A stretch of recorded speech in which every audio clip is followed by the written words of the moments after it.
seminario. En la segunda charla de este semestre, pues tengo el gusto de presentar a Mauricio Che.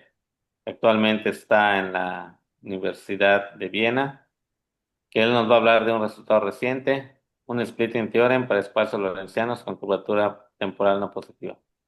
Pues adelante, Mauricio. Muchas gracias, Tits, por la introducción y por la invitación a dar esta charla. Es un placer para mí poder participar en este seminario y pues muchas gracias a todos los presentes por estar aquí. Pues en esta ocasión les voy a platicar de este teorema. Como dice Tits, es un resultado reciente y está basado en una colaboración con Joe Barton, Tobias Beran, Sebastian Giger, Jonah Roerich y Felix Roth. Y bueno, pues vamos a comenzar. Entonces, al hablar de splitting theorems, que por cierto voy a estar usando esta terminología en inglés, creo que hay diferentes traducciones al español, pero me parece que no hay como un consenso, entonces decidí mejor usar este término, ¿no? Cuando hablamos de estos teoremas, estamos hablando de teoremas de tipo de rigidez, ¿sí? En el sentido de que son teoremas que nos dicen que cuando un espacio satisface ciertas condiciones, entonces tiene que ser de cierta forma muy específica, ¿no? En particular, un poquito más específicamente, la estructura de estos teoremas es así. Si tenemos una cota de curvatura y tenemos una situación geométrica excepcional, o mejor dicho, extremal en algún sentido, entonces el espacio en donde estamos tiene que ser de una forma muy específica, tiene que ser un espacio producto. Y de hecho, los factores van a ser de cierto tipo, ¿no? Entonces, en este sentido, el primer teorema tenemos, se lo debemos a Cohn-Vossen, variedades rimañanas de dimensión 2 y posteriormente a Toponogov, en el caso general, rimañano, ¿sí? Y el teorema lo que nos dice es que si tenemos una variedad rimañana completa, y primero tenemos esta condición de curvatura que mencioné, que en este caso es que la curvatura sea mayor o igual que cero, en curvatura seccional, en todos los puntos, en todos los planos, en el desplazo tangente, ¿sí? Y segundo, la situación geométrica excepcional es que M contenga una línea recta que podemos definir como una curva definida en todo R, que preserva distancias, o si quieren, pueden pensarlo como que es una geodésica minimizante en cualquiera de esos intervalos, ¿sí? Entonces, la variedad tiene que ser un producto, y de hecho un producto de esta forma, de R, plus otra variedad, donde esta variedad está dotada de una métrica, y bueno, ponemos la métrica producto, donde tenemos la métrica usual en R, una métrica en S, y esta métrica S, esta variedad SH, es una variedad riemanniana bien completa, pero lo más importante es que también es de curvatura mayor o igual que cero. Y digo que esta segunda condición es una condición como geométrica excepcional o extremal, en el sentido de que cuando tenemos curvatura cotada por abajo por cero, lo que esperamos típicamente es que la geometría del espacio se comporte como la geometría, ya sea del espacio euclidiano o de una esfera, ¿no? En particular esperamos que las geodésicas tiendan a converger entre sí o, o que tiendan a acabarse en un tiempo finito, ¿no? Como en una esfera donde, bueno, no que se acaben, sino que dejan de minimizar cuando se alcanza el diámetro.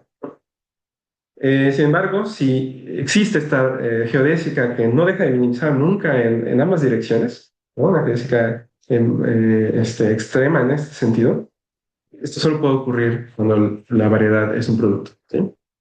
Y aparte, bueno, hablamos de splitting theorem porque de cierta manera lo que nos dice esto es que estamos descomponiendo el espacio en rectas, ¿no? En rectas, en una familia de rectas parametrizadas por esta variedad S. Bueno, ese es el teorema clásico de Topanova y de Cohn-Vossen, que luego fue generalizado por Chigger y Grommer, en donde ahora en vez de pedir curvatura seccional mayor o igual que cero, te pide curvatura de Ricci mayor o igual que cero, que es una condición más general, porque pues, Ricci es una suma de curvaturas seccionales, ¿no? Y si seccional es mayor o igual que cero, entonces Ricci también mayor o igual que cero. Pedimos que M contenga una recta y entonces nuevamente tenemos la misma conclusión, ¿sí? Solo que en este caso S es una variedad con curvatura de Ricci no negativa, ¿no? Vale. uno puede, bueno, al ver estos teoremas uno puede hacerse muchas preguntas, pero una pregunta que uno se puede hacer es, ok, ¿qué pasa si ahora en vez de pedir curvatura acotada por abajo por cero, pido curvatura acotada por arriba por cero? ¿Será que hay algún resultado de rigidez de este estilo? Em, es decir, ¿qué pasa si ahora consideramos espacios con esta cota de curvatura opuesta? Y la respuesta más sencilla sería que el teorema, así como está escrito para seccional, o sea, el teorema de von Bosen y Ponogov o el de Shigeru-Gromov, sería falso, ¿sí? Y la razón es muy simple. Vamos a considerar el espacio hiperbólico, ¿no? El espacio hiperbólico, pues, es un espacio que tiene curvaturas seccionales constante igual a -1, y por lo tanto, Ricci constante igual a menos n menos 1. Contiene líneas rectas en todos lados, ¿no? En cada punto puedo, y en cada dirección puedo dibujar una línea recta infinita, pero no es un producto métrico, es un producto de la forma R plus S. Porque si fuera un producto, pues habría planos tangentes que tienen curvatura cero, ¿no? Y en este caso todos los planos tangentes tienen curvatura -1. ¿Sí? Bueno, sin embargo, sí que hay un teorema de rigidez en este espíritu cuando tenemos curvatura para arriba, o cero. Y este es un teorema que, bueno, que en mi abstract inicialmente lo cité mal. Es un teorema que debemos a Eberlein y O'Neill, ¿sí? En algunos lugares, aparte de este teorema, se le conoce como el Flat Streak Theorem, como teorema de la tira plana. Lo que nos dice es que si tenemos una variedad riemanniana, en este caso vimos que sea completa y simplemente conexa, que tiene curvatura seccional menor o igual que cero, ¿sí? Y ahora lo que pedimos es que haya dos líneas rectas que son asintóticas, que en un momento voy a definir más precisamente la cosa, pero básicamente es que no se alejen mucho entre sí. Entonces, estas dos rectas tienen que, de hecho, acotar una cierta región plana, es decir, podemos encontrar una superficie metida en la variedad, que es completamente plana, ¿sí? Y que tiene como frontera las curvas alfa y beta, ¿sí? Y en particular, uno puede usar esto para obtener esta versión del splitting theorem que mencionaba, ¿verdad? Este caso de curvatura acotada por cero por arriba. Es que si M está cubierta por una unión de rectas que son asintóticas entre sí, entonces tenemos la conclusión de que M tiene que ser un producto de esta forma, ¿sí? En este caso, la variedad S va a ser una variedad riemanniana completa, simplemente conexa, con curvatura menor o igual que cero, ¿sí? Entonces, en ese sentido, tenemos este tipo de splitting para esta cota de curvatura. En este caso, la razón por la que hablar de geodésicas o rectas asintóticas es una situación extremal o excepcional es porque cuando tenemos curvatura acotada por arriba por cero, lo que esperamos es que el espacio quiera comportarse como el espacio hiperbólico, donde las rectas tienden a alejarse y alejarse muy rápido, ¿no? Entonces, pedir que haya dos rectas que se mantengan cerca entre sí todo el tiempo, tanto hacia el más infinito como hacia el menos infinito, es una condición muy fuerte, que solo ocurre si podemos, de hecho, tener una región plana metida en el espacio. ¿Sí? Y lo mismo ocurre cuando podemos cubrir todo con rectas asintóticas. Vale, ¿hasta aquí hay alguna duda? No, no, todo bien. Muy No, todo bien. bien. Bueno, entonces vamos a pasar ahora al caso lorentziano. ¿Qué pasa si ahora consideramos variedades lorentzianas? Pues resulta que también hay splitting theorems ya conocidos, ¿no? El primero de este estilo se lo debemos a Beam, Ehrlich, Galloway y Marcorsen, quienes demostraron lo siguiente. Si consideramos un espacio-tiempo, que es un tipo de variedad lorentziana, donde tenemos una orientación temporal, aparte pedimos que sea globalmente hiperbólico, es algo que no voy a abundar mucho en eso, pero es como la condición, en cierto sentido, equivalente a que la variedad sea completa, en el caso lorentziano. Pero lo más importante, pedimos que la curvatura seccional sea menor o igual que cero en planos temporales, ¿sí?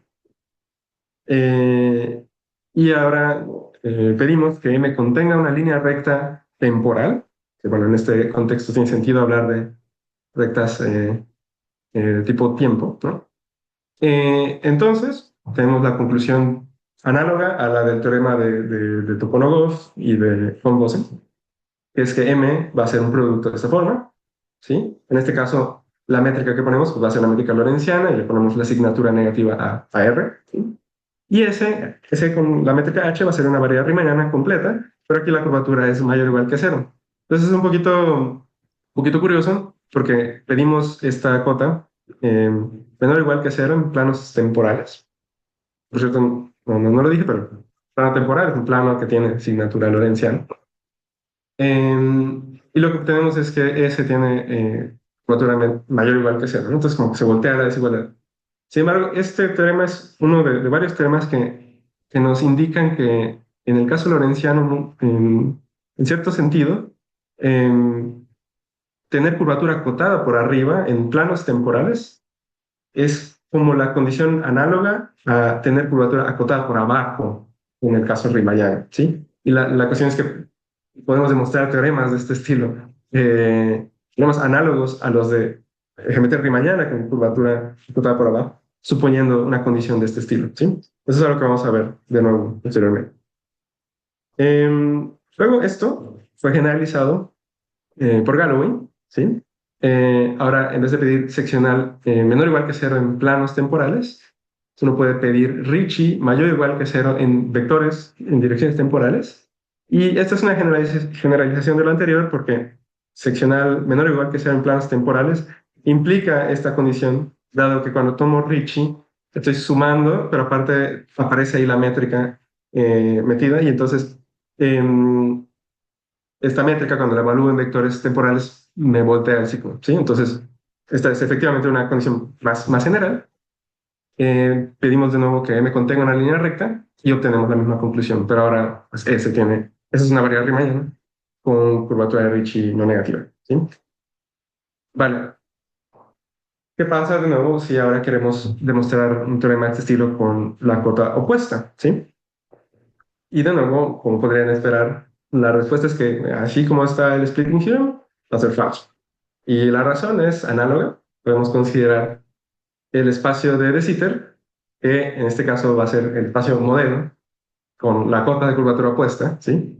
Más en concreto, es un espacio-tiempo que tiene curvatura seccional constante igual a 1 en planos temporales y Ricci constante igual a menos n-1 en vectores temporales, ¿sí?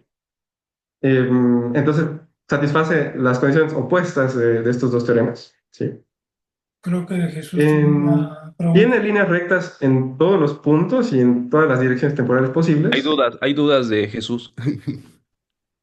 Sí, a ver, Mago, perdón, tenía acá una acabo duda de... ¿Sí? en el teorema anterior, o sea, si es Ricci mayor o igual entonces que cero, aunque el anterior es menor o igual, seccional Sí, menor o igual que... es Ricci menor o igual que cero, justo por lo que decía de que em, cuando tengo seccional menor o igual que cero en planos temporales y Sí, luego calculo Ricci en vectores temporales, tengo que multiplicar por la métrica y al hacer sí, esta multiplicación, eso me cambia esta se desigualdad. voltea. Ok, Se ok, ok. voltea, sí. Está Sí, es loquísimo eso. un poco contraintuitivo, pero es lo que pasa por la asignatura. Pero Ok, sí es justamente que agarres la parte espacial, ¿no? Y esa es la hipersuperficie que define esa métrica H. O sea, esa métrica H que es las de la subvariedad, esas subvariedades como que recopilan justamente la parte espacial, ¿no? Y el otro, por eso le pones el menos dt al cuadrado. O sea, porque ahí trae la parte, digamos, temporal, ¿no? Claro, o sea, yo creo que es una manera de interpretarlo, sí, justamente. Y en la ya. descomposición matricial ahí se vería también, inclusive. Justamente. Muchas gracias, Mago. Sí. No, bueno. Bueno, vale, entonces, claro, lo que decía es que en este caso nuevamente tenemos que el teorema por la cota opuesta pues fallaría porque podemos encontrar este contraejemplo, ¿sí? De nuevo aquí este espacio de Sitter no va a ser un producto lorentziano de la forma R cruz S, porque si lo fuera pues habría planos temporales con curvatura cero, pero aquí pues todos tienen curvatura 1. Vale. Sin embargo, sí que hay un teorema de rigidez en el mismo espíritu del teorema de Eberlein y O'Neill que presenté antes, y eso es justamente el teorema principal del que quiero hablar en la charla, que de hecho hemos logrado demostrarlo en un mayor nivel de generalidad, en este contexto de espacios de prelongitud lorentzianos, que es algo que voy a explicar en un momento más. Entonces, nuestro teorema dice que si tenemos un espacio de este tipo, que generaliza el espacio-tiempo, que satisface esta condición CB0 global, que hay que pensarla como la análoga a tener seccional mayor o igual que cero en planos temporales, ¿sí? Lo opuesto del teorema de Beam, Ehrlich, Markorsen y Galois. Y tenemos dos líneas rectas temporales asintóticas, que aquí también se puede definir lo que significa eso de una manera muy específica.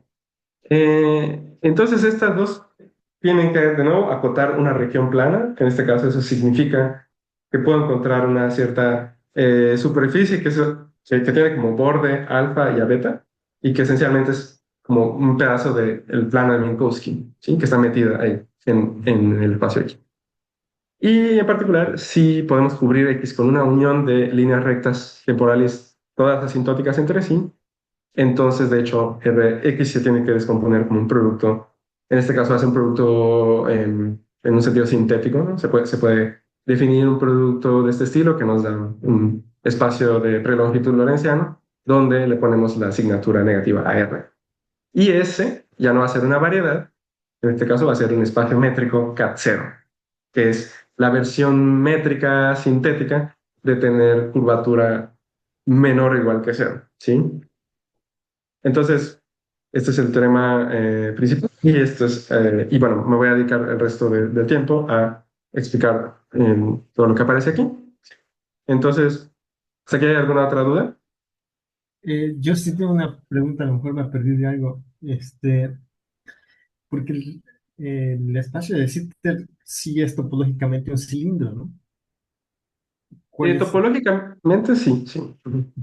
entonces, cuál es la condición entonces de la métrica cuando lo pones como un producto? Topológicamente sí es un producto, pero no isométricamente. La conclusión aquí es que tenemos una isometría. Ujú. Ujú. Ok, ok, ok. ¿Sí? Sí, es que se ve como, lo puedes escribir también como menos dt cuadrada y un coseno hiperbólico y la suma, Claro, ¿no? Ujú. Y la claro, pero ahí métrica de estás espacio. siendo un producto Ah, alabeado, ¿no? pero Entonces, ok, ya te entiendo, sí, sí. aquí es un Sí, producto así, tal bien, cual cartesiano, sí. ya, gracias. No, no, no, gracias por la pregunta. Vale. Entonces, pues, quiero ahora continuar con el tema de las cotas de curvatura que están apareciendo aquí, en un sentido sintético, tanto para espacios métricos como espacios de longitud lorentziana. Entonces, primero quiero abordar el caso métrico. Vamos a hablar de cotas de curvatura métricas. Este es un tema que viene de la geometría de comparación, o geometría riemanniana, y de un teorema muy clásico que nos dice que podemos caracterizar que una variable riemanniana tenga curvatura acotada por arriba, por abajo, por una constante, a través de medir distancias, ¿sí? Y bueno, y compararlas con espacios modelo. Entonces, para nosotros, un espacio modelo van a ser justamente las variedades que tienen curvatura constante. De hecho, más en concreto voy a hablar únicamente o únicamente voy a necesitar variedades de dimensión 2, mañanas, completas, simplemente conexas, que tienen curvatura constante igual a K, y eso lo voy a denotar así, como M2K. Dependiendo de la K, si K es positivo, pues me va a dar unas esferas. Si K es cero, lo que tengo es el plano euclidiano. Y si K es negativo, pues lo que tenemos es el plano o planos hiperbólicos. Entonces el teorema que comentaba, pues es el teorema de Toponovo, que nos dice que si tenemos una variedad riemanniana, podemos caracterizar que tenga curvatura acotada por abajo, por K, una constante K, en términos de la siguiente condición local.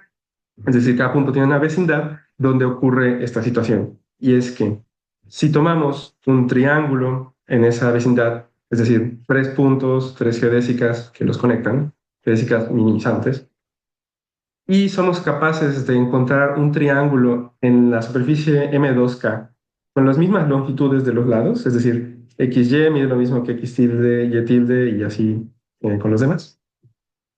Entonces, este triángulo en la variedad M está como más infladito que el triángulo en la superficie modelo, lo cual significa que si miro las longitudes, las distancias entre puntos de este triángulo y las distancias entre los puntos correspondientes en la superficie modelo, entonces estas de aquí son mayores o iguales que estas de aquí. De cierta manera, esto me dice que el triángulo en en mi variedad, como que está, sí, más convexo, más infladito que el triángulo correspondiente.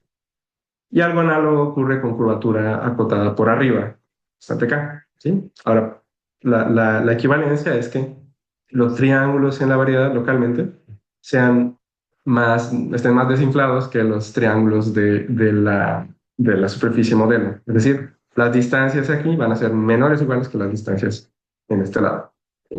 Entonces, algo interesante de estas caracterizaciones, pues es que estas condiciones de comparación de distancias y triángulos son condiciones que uno puede verificar si se cumplen o no en un contexto más general, en un contexto de espacios métricos, donde podamos, por ejemplo, dibujar estas curvas geodésicas minimizantes, ¿no? Eh, entonces vamos a hacer esto. Consideremos un espacio métrico, ¿sí? Y entonces, pues en este contexto podemos hablar de longitud de curvas. Como en toda la vida, si tenemos una curva continua, podemos definir su longitud de esta manera, ¿sí? Y entonces podemos hablar de espacios de longitud cuando la métrica D coincide con el ínfimo de longitudes de curvas que conectan los puntos en cuestión, ¿no? Puedo aproximar la distancia con longitudes. Y si de hecho este ínfimo se alcanza siempre, es decir, si la distancia entre los dos puntos siempre se puede ver como la longitud de alguna curva que los conecta, entonces hablamos de espacios geodésicos. Y de hecho, una curva que realiza esta distancia la llamamos una geodésica, que más propiamente debería ser geodésica minimizante, pero no voy a, por simplicidad, solo voy a decir geodésica. ¿Sí?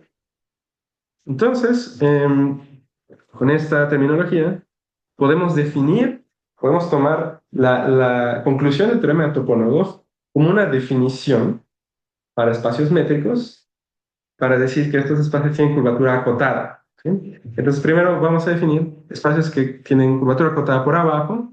Lo vamos a denotar de esta forma, CBBK, donde estos son siglas para Curvature Bounded Below. Y esto va a ser justamente que el espacio localmente satisfaga la conclusión del teorema de Toponogov con curvatura mayor o igual que K, ¿no? Que los triángulos en mi espacio, localmente al menos, sean mayores, bueno, que estén más infladitos que los triángulos en el espacio modelo. Y análogamente uno puede definir la condición de curvatura acotada por arriba, que vamos a denotar, sí, se ve acá, curvature bounded above, ¿no?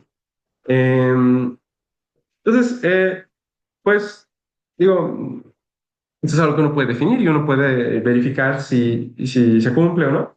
Pero, o sea, la principal razón por la que uno empieza a estudiar estos espacios, o una de las principales razones, es porque en geometría Riemanniana, pues ocurre muchas veces que uno quiere estudiar un cierto proceso, un cierto proceso de límite de variedades, ¿no? Donde, por ejemplo, no sé, queremos deformar una variedad usando un flujo. Y de pronto pueden aparecer singularidades en ese flujo. ¿Sí? O en algún sentido nuestras variedades pueden converger a un espacio métrico que no es necesariamente una variedad. Sin embargo, si nosotros podemos controlar la curvatura a lo largo de esta deformación o de este proceso de límite, o sea, esta sucesión de variedades, en el límite muchas veces pues tenemos espacios que no son variedades, pero que al menos satisfacen alguna de estas condiciones, ¿no? Entonces, esa es un poco la motivación, o una de las motivaciones, digamos, como filosóficamente, de por qué uno quiere estudiar esos espacios. Ahora, quizá para motivar un poco más, pues estas definiciones son suficientemente robustas, de modo que uno puede demostrar teoremas que se cumplen para variedades riemannianas, ¿sí? En este contexto más general. Y un ejemplo es justamente el splitting theorem. Entonces, en este contexto, podemos definir líneas rectas, ¿sí? O sea, no necesitamos una métrica riemanniana como tal, solo tener una distancia y el concepto de longitud. Y entonces una línea recta en un espacio métrico va a ser pues, una curva definida en todo R que realiza la distancia en todos sus intervalos, ¿no? Que es una geodésica minimizante en todos sus intervalos. Con esta definición, pues resulta que uno puede demostrar un análogo al splitting theorem de Ponogov y de Combosen para espacios de longitud. ¿Sí? Esto primero lo hizo Milka, suponiendo que estos espacios son propios, ¿no? Y posteriormente Mitsubishi lo demostró en la generalidad. Lo que nos dice es que si tenemos un espacio de longitud completo, donde se tiene CBB 0, ¿no? Esa curvatura toda para abajo, 0, y el espacio contiene una línea recta, entonces tiene que ser un producto. En este caso ya no va a ser un producto riemanniano, sino un producto métrico, ¿no? Que se puede definir de manera natural, usando Pitágoras. Y entonces, y en este caso, el factor Y que aparece aquí, en este caso ya no es una variedad, pero es un espacio de longitud completo también, y que también satisface CBB0, ¿no? Entonces es como un análogo completo del lema de Tupolev y de Combos. De hecho, para poner, bueno, lo que decía, es una generalización de esto, y para poner este tema un poquito en un contexto aún más general, que no voy a meterme en esto, uno incluso puede demostrar un teorema análogo para una clase más amplia de espacios, los espacios métricos de medida, donde tenemos una medida de referencia que juega las veces del volumen Riemann, que en los que tiene sentido hablar de curvatura de Ricci acotada de una manera sintética. Estos son los llamados espacios RCD, que dependen de unos parámetros, y en este caso el splitting theorem que se puede probar ahí es para RCD 0n, donde 0 es justamente que Ricci esté acotado por 0 en este sentido sintético, y n es un parámetro dimensional, ¿no? Esto lo demostró Gili, y bueno, pues es también una versión sintética, o sea, sin una estructura riemanniana diferenciable, del teorema de Chigger y Gromov que mencioné previamente. ¿Sí? ¿Hasta aquí alguna otra pregunta? No, todo bien. ¿Está bien? Vale. ¿Qué pasa ahora con el caso de curvatura acotada por arriba, ¿no? Que es lo del teorema de Eberlein y O'Neill? Pues aquí nada más quiero aclarar la notación que ya he usado antes. Ya hablé antes de espacios CAT, ¿no? Es un espacio CAT-K, donde CAT es sigla para Cartan, Alexandro, Toponov. Es un espacio donde se cumple la condición CBA, es decir, curvatura acotada por arriba globalmente. Es decir, esta comparación de triángulos ya no está restringida a vecindades, sino triángulos son toda la variedad. Y aparte pedimos que sean geodésicos. Entonces es una versión global de la curvatura acotada por arriba. Y de hecho uno puede ver que puede uno pasar de CBA local a global, es decir, a CAT, en el caso al menos de CBA 0, a CAT 0, suponiendo que el espacio sea completo y simplemente conexo. ¿Sí? De hecho, si se fijan, estas son justamente condiciones que aparecían en el teorema de Eberlein y O'Neill. Y la razón es que justo con esto uno puede globalizar argumentos de comparación de triángulos. ¿Sí? Yo tengo una pregunta. Cuando dices que pasas como de lo local a lo global, en tus triángulos esos de comparación, ¿los estás pensando infinitesimales, o sea, muy, muy, muy pequeños? Y cuando lo dices que ya es global, ¿ya los piensas grandes, digamos? O sea, Claro, claro, justamente. O sea, la idea, al menos en este caso, con curvatura acotada por cero, en principio CBA cero solo te dice que hay vecindades, o sea, puedes cubrir todos tus espacios con vecindades donde ocurre esta comparación. En principio, pues no tienes así como un control en el tamaño de esas vecindades, podrían ser de diferentes tamaños, pero como que moralmente la idea es que pues, van a ser vecindades pequeñas. Y entonces globalizar significa que ahora ya no puedes tomar una de estas vecindades como todo el espacio, y entonces ya puedes comparar triángulos de cualquier tamaño. ujú. Sí, ok, ¿Sí? más o menos. Vale. Entonces, en este contexto, podemos ahora sí, definir lo que es que dos rectas sean asintóticas, como aparece en el teorema de Eberlein y O'Neill. Simplemente esto significa que estas rectas no se alejan infinitamente, de hecho, que la distancia entre ellas está acotada uniformemente. ¿Sí? Y entonces, con esta definición, podemos formular la primera parte del teorema de Eberlein y O'Neill, más en concreto, que lo que nos decía era que dos rectas asintóticas en un espacio, en una variedad con curvatura menor o igual que cero, tienen que acotar una región plana. De hecho, uno puede demostrar esto, de verdad, demostraron esto en este sentido más amplio de espacios Katzer. Y la idea es que lo que uno tiene es que hay una franja con la que puedes llenar el espacio entre alfa y beta. Es decir, en concreto, un mapa que es un encaje isométrico de un conjunto de esta forma, que es como una tira en el plano, ¿no? En X, de modo que si nos restringimos a los bordes de esa tira, justo estos se mapean a las curvas alfa y beta, salvo reparametrizar una de ellas trasladando el parámetro. Podría ser que como que alfa 0 y beta 0 no formen como una línea perpendicular a las dos, pero digamos muevo un poco una y entonces ahora sí queda justo esta condición. Y entonces, usando esto, uno también pues, puede obtener el splitting theorem que mencioné antes en esta generalidad de espacios cat0. ¿Sí? Es decir, si tengo un espacio cat0, tengo una línea recta y X es de hecho la unión de todas las rectas asintóticas a ella, entonces X tiene que ser un producto de esta forma y en este caso S ya no solo es una variedad, o sea, ya no va a ser una variedad riemanniana, pero sí va a ser un espacio cat0. ¿Sí?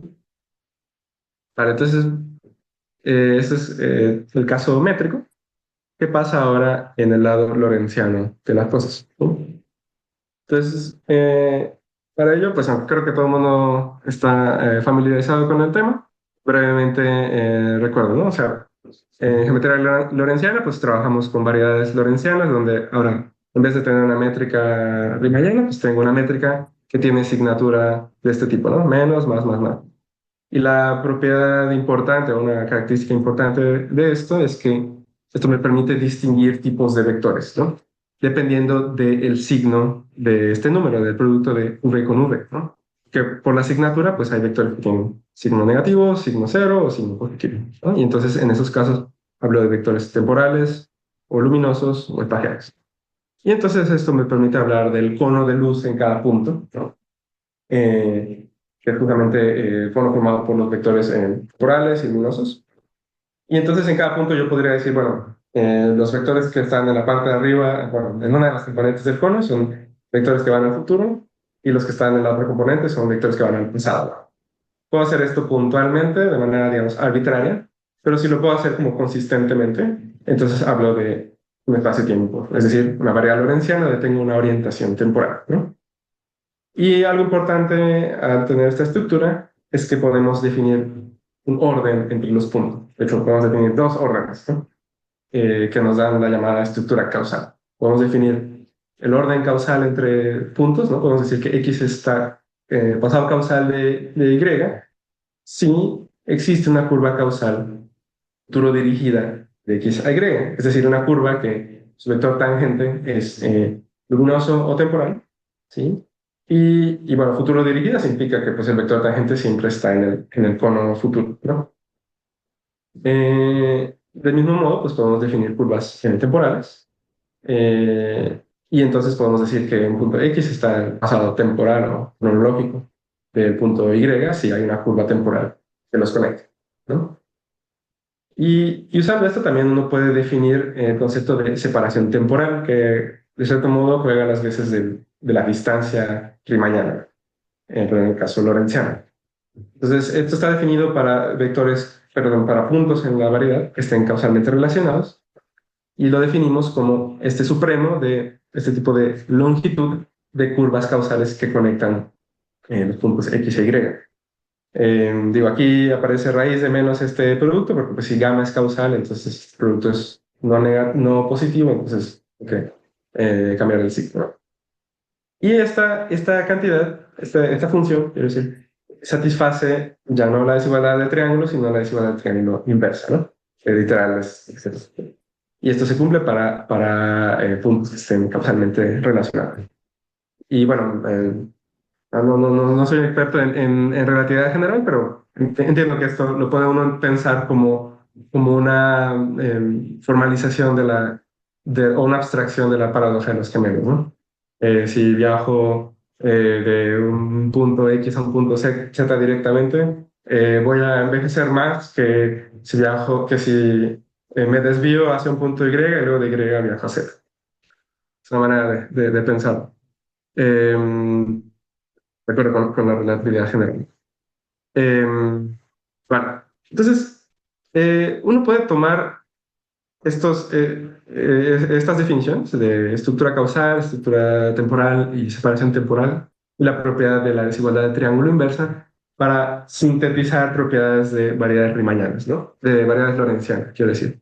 En el mismo espíritu que uno puede como sintetizar propiedades de variedades rimañanas trabajando con espacios métricos, ignorando la estructura diferenciable. Entonces, esto es algo que, bueno, que de cierta manera se ha trabajado, se ha pensado desde el principio de la teoría de la relatividad general, pero bueno, recientemente, relativamente, Kunzinger y Zeeman pusieron este marco teórico de los llamados espacios de prelongitud lorentzianos que quieren, como dije, sintetizar propiedades de variedades lorentzianas, en concreto de espacio-tiempos. ¿Sí? Entonces, ¿qué es un espacio de prelongitud lorentziana? Es una tupla de este estilo, donde, bueno, tenemos estos 5 objetos. XD es un espacio métrico. En realidad, uno no se enfoca tanto en esta métrica, uno usa esta métrica pues, para demostrar resultados topológicos del espacio, pero realmente los objetos interesantes en esta estructura son los siguientes. Este menor igual representa la estructura causal, es una relación reflexiva y transitiva en X. El menor menor es una relación transitiva que está contenida en la relación causal y juega el papel de la relación cronológica o temporal. Y tau es una función que juega el papel de la separación temporal. Y es una función que, pues, por razones técnicas, pedimos que sea semicontinua inferior, que satisfaga la desigualdad del triángulo inversa, que sea cero cuando tengamos puntos no relacionados causalmente, y que detecte la cronología en el sentido de que es positiva si solo si los puntos están cronológicamente relacionados. Ahora aquí aparece este pre, que es un poco molesto, pero bueno, uno puede quitarlo pidiendo que de hecho la separación temporal se pueda realizar se pueda aproximar con longitudes de curvas. Entonces hay que hablar de curvas causales. Yo tengo otra duda. ¿Sí? En tu definición esta de tau XY, ¿Sí? este, o sea, estás tomando, en el caso, digamos, diferenciable bonito, estás tomando la, la ecuación, a ver, ¿dónde está? No, atrás. ¿Puedes ¿Sí? ponerla? Esa. O sea, ¿estás tomando justamente la función que minimiza ese funcional o no? O sea, ¿sí corresponde a Eh, la... eh, eh, Sí, o sea, en el caso de espacio-tiempos, esta tau satisface, como dije aquí, satisface la desigualdad del triángulo inversa y satisface las otras propiedades que aparecen en la definición de espacio de prelongitud lorentziano.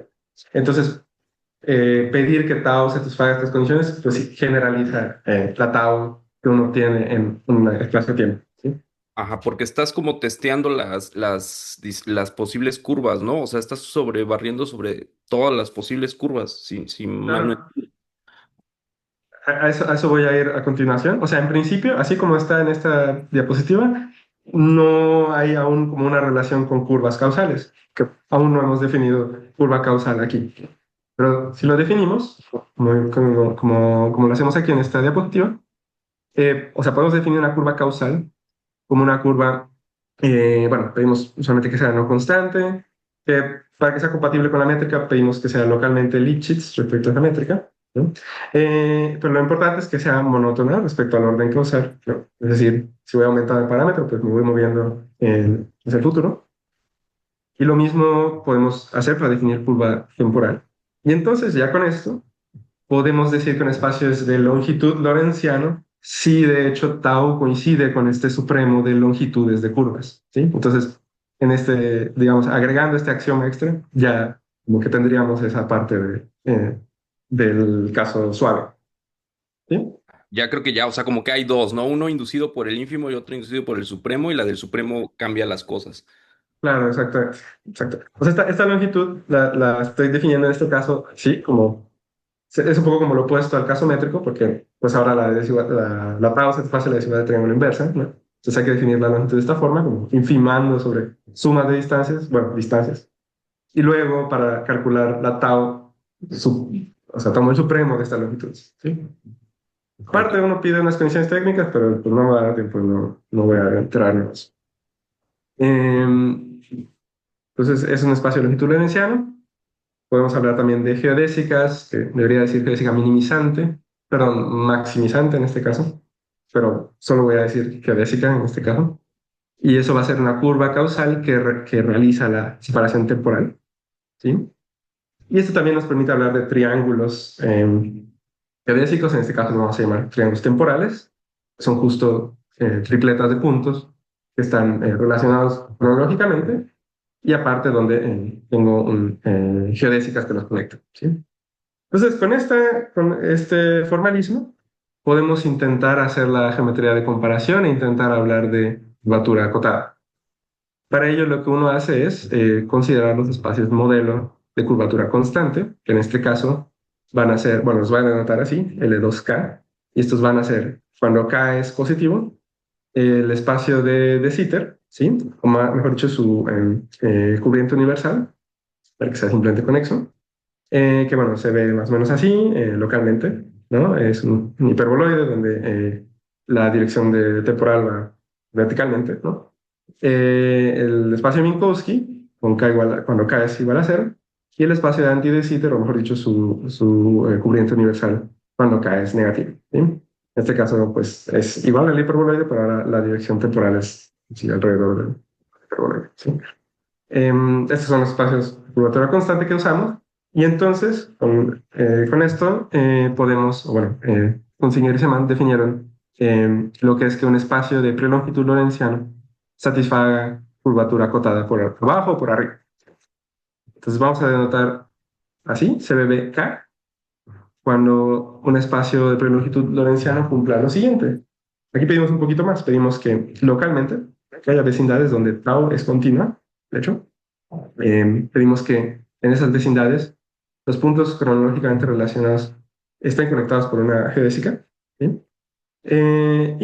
Digamos, la carnita de esta definición es que localmente tenemos esta comparación de triángulos, ¿no? Si tengo un triángulo temporal en esta vecindad y soy capaz de dibujar un triángulo temporal con las mismas longitudes de los lados en L2K, entonces este de aquí se ve como más infladito que este otro. Pero en este caso, el hecho de que sea como más infladito, lo podemos describir con la desigualdad al revés, ¿no? Que la tau aquí sea menor igual que la tau. Y un poco la intuición es que mientras mayor es la tau, como que más vertical está el camino de un punto al otro. Entonces, si esta tau entre U y B es menor que la de U tilde y B tilde, como que el camino que tengo que recorrer para ir de uno al otro es como un poco más horizontal. Y entonces, ese triángulo se ve como más infladito. Es un poco la intuición. Y análogamente uno puede hablar de CBAK, ¿no? Curvatura acotada por arriba, simplemente pidiendo la desigualdad opuesta. La cosa es que esto puede ser a veces un poco confuso porque en el caso suave, en el caso de espacio-tiempos, CBAK equivale a que la curvatura seccional sea mayor o igual que K en planos temporales. Y CBBK equivale a que la curvatura sea menor o igual que K en planos temporales. Aunque CBA viene de curvatura acotada por arriba, ¿no? Curvature bounded above.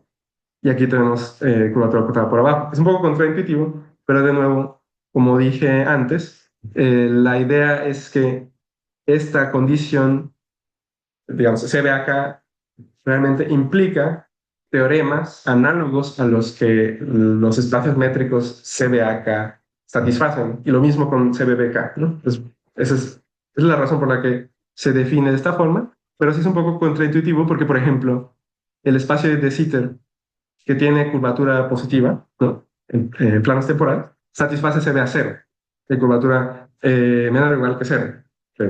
Como que no tiene sentido, pero esta es la razón. Y lo mismo con anti de Sitter, o bueno, lo opuesto. Anti de Sitter tiene curvatura negativa, pero satisface CD de cero. ¿Sí?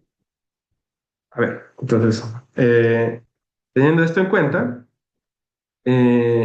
resulta que uno de hecho puede extender el teorema Splitting Theorem, probaron Beam, Ehrlich, Marforsen y Galloway a este contexto más amplio, donde ya no tenemos espacio-tiempo, sino espacios de longitud lorentziano.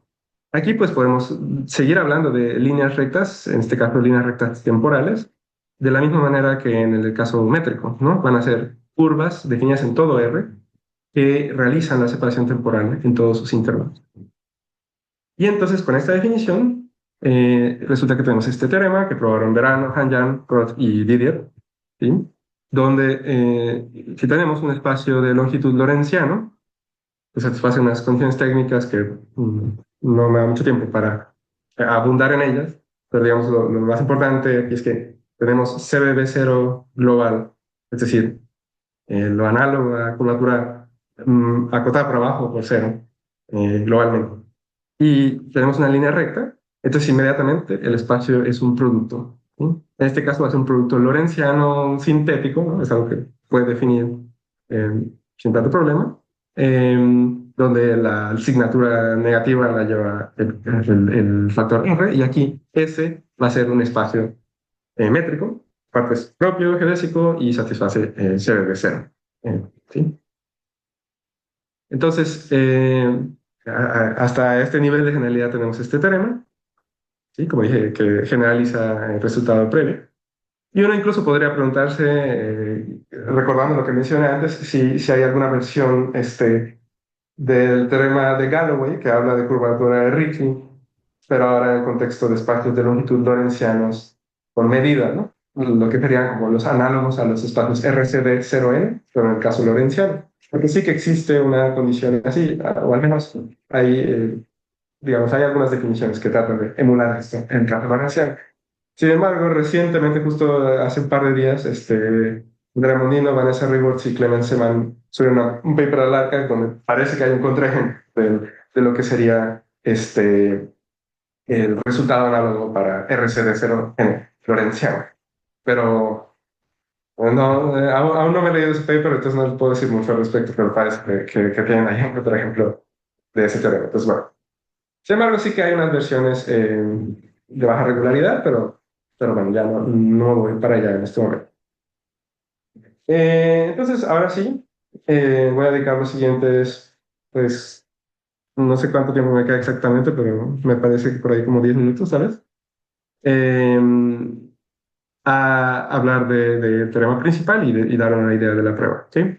Entonces, en el teorema principal de la charla, pues, hablamos de curvas, de rectas temporales asintóticas, ¿cierto? En el caso métrico, pues lo definimos como rectas que permanecen a distancia acotada, ¿no? En este caso, podríamos hacer lo mismo porque tenemos una métrica, pero realmente queremos información sobre la separación temporal y la estructura causal y cronológica. Entonces, la manera en la que definimos que dos rectas sean asintóticas aquí es que de cierta manera se mantengan cronológicamente relacionadas todo el tiempo. En concreto, alfa y beta son asintóticas, rectas temporales asintóticas. Sí, hay una constante tal que si yo muevo el parámetro por esa constante para arriba o para abajo, entonces el punto correspondiente en la otra recta queda en medio en la relación cronológica. ¿Sí? Tengo esta situación. Y eso a su vez implica la versión simétrica, es decir, que beta S menos C está en el pasado de alfa, en el pasado de beta S menos C. Esto de cierta manera dice que no sucede que una de estas se escape del futuro, del pasado de la otra. Y de hecho esto, Que no se... si uno conoce el tema de las rectas asintóticas en espacios métricos, en particular en espacios CAT0, uno puede acordarse que en espacios CAT0 uno puede usar el concepto de rayos asintóticos para definir la frontera ideal. Y de hecho esto es algo que uno puede hacer aquí también y es algo que estamos haciendo actualmente aún en progreso con Saúl Burgos y Miguel Prado Solá. Pero bueno, eso ya da para otra historia. Bueno, con esta definición, ahora sí, tiene sentido poner esta primera parte del teorema principal de la charla, que es que si tengo dos rectas asintóticas en un espacio de relongitud lorentziano CBA0 global, entonces estas dos acotan una región plana, en el sentido de que tengo un mapa de esta forma. Ahora va a ser un mapa definido en esta como región, en el plano de Minkowski, ¿no? O sea, R cruz un intervalo donde tenemos signatura negativa aquí. Y de manera que las fronteras de esta región, pues, justo se mapean en alfa y en beta, salvo una reparametrización por traslación, que es como el análogo de lo que teníamos en el caso de... Y esto finalmente o sea, se puede usar para obtener el splitting theorem, que es que si tenemos CB0 globalmente, tenemos una recta y X está cubierto por rectas sintóticas en este sentido, entonces X es un producto de esta forma y aquí S es un espacio cat0. ¿Sí? ¿Hasta aquí hay alguna pregunta?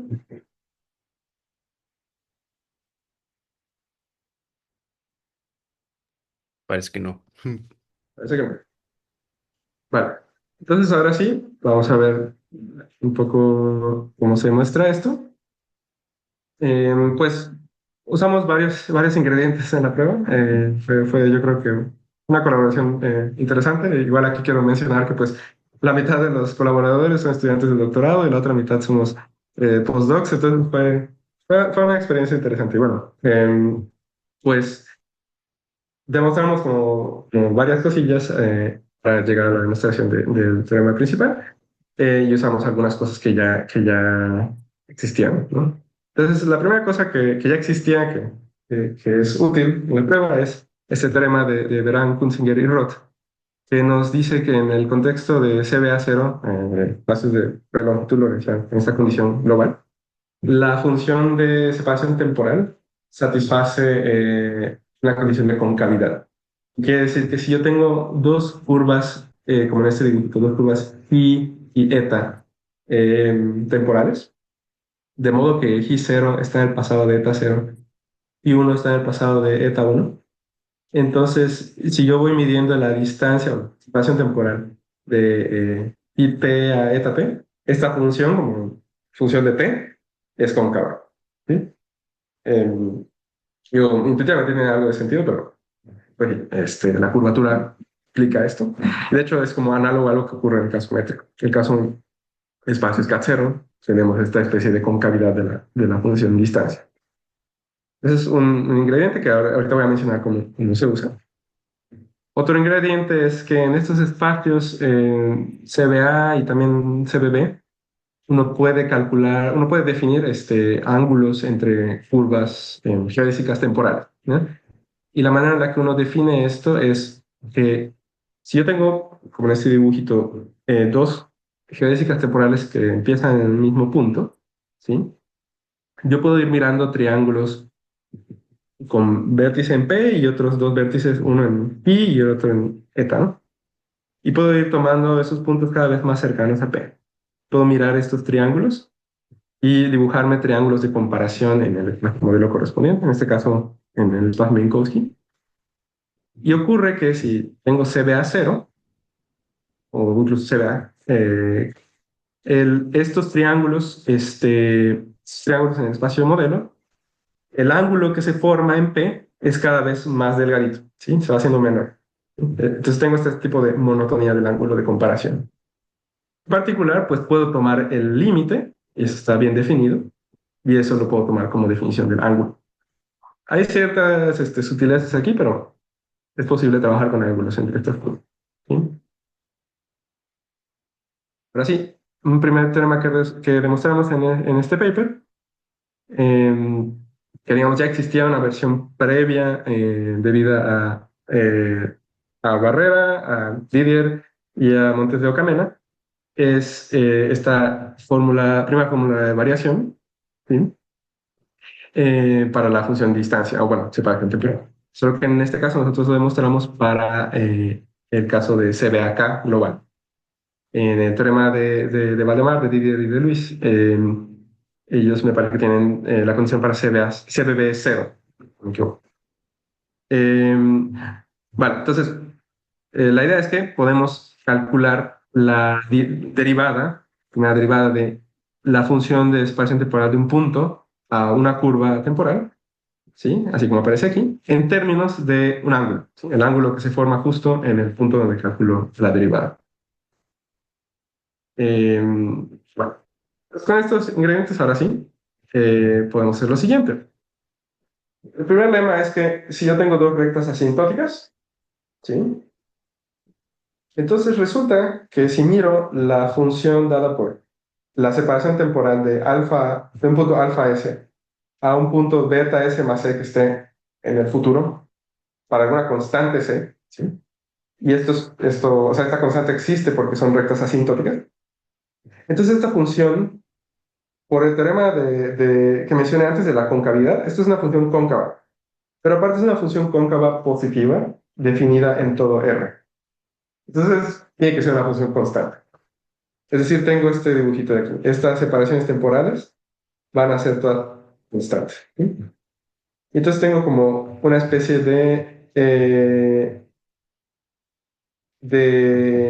como una especie de paralelogramo aquí, al menos en términos de las distancias, ¿no? Pero de hecho, usando la fórmula de variación, la primera fórmula de variación, podemos incluso ver que también estos ángulos que se forman entre, digamos, curvas conectando alfa y beta y las rectas alfa y beta, esos ángulos también son constantes.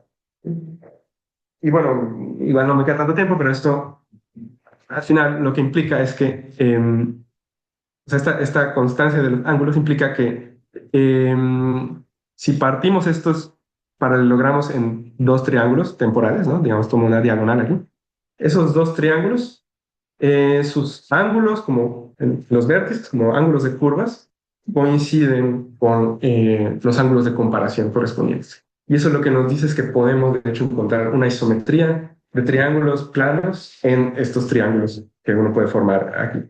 Y entonces, de hecho, uno puede uno puede definir una isometría, un encaje isométrico, quiero decir, de un cierto paralelogramo en el plano de Minkowski al espacio que justo tiene como borde este dibujito de aquí, ¿no? Ese cuadrángulo de aquí. Entonces, tengo estos cuadrángulos, ¿no? Que acotan regiones planas. Y entonces uno puede hacer que, digamos, este lado de aquí se vaya a menos infinito, este se vaya a más infinito, ¿no? Y entonces estos cuadrángulos podemos tomar la unión de todos ellos y así definir podemos irlo como apilando y formar una isometría de una franja de este estilo en el plano de Minkowski en nuestro espacio. Entonces esa es como normalmente la idea. Y luego para el splitting, lo que hacemos es que si yo tengo una curva, una recta temporal, y tengo dos rectas asintóticas, entonces uno puede ver que de hecho la relación de ser asintótico es de equivalencia. Y entonces alfa y beta son asintóticas entre sí.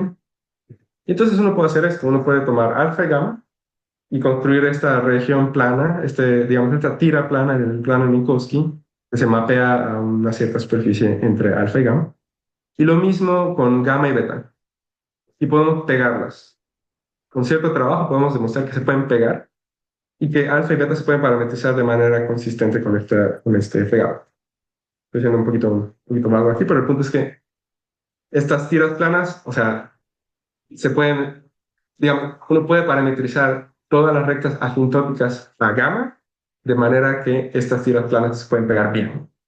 Y esto nos permite definir una métrica en el conjunto de rectas asintóticas a gamma, módulo, digamos, si yo tengo una recta, identifico todas las rectas que son simplemente reparametrizar esta misma por traslación del parámetro, ¿no? O sea, solo me fijo en las imágenes. Se puede definir una métrica ahí, que de hecho es esencialmente esta separación horizontal entre las correspondientes rectas en el plano de Minkowski, ¿no? Y entonces, de hecho, con esa métrica obtengo esta descomposición como producto lorentziano, ¿no? Y finalmente, el hecho de que este factor S sea un espacio cat0, eso también requiere un resultado que ya existía, que vemos a Alexander, Graf, Lussiger y Zeman, que nos dice que si tenemos un producto de este estilo que satisface CBA0, ¿no? Curvatura acotada por arriba por ser, entonces la fibra S es un paso métrico que satisface CBA0 y también si es global. Entonces es un cat0. Y eso concluye la demostración, o bueno, la idea. Y pues eso también concluye la charla y pues, les agradezco mucho por su atención.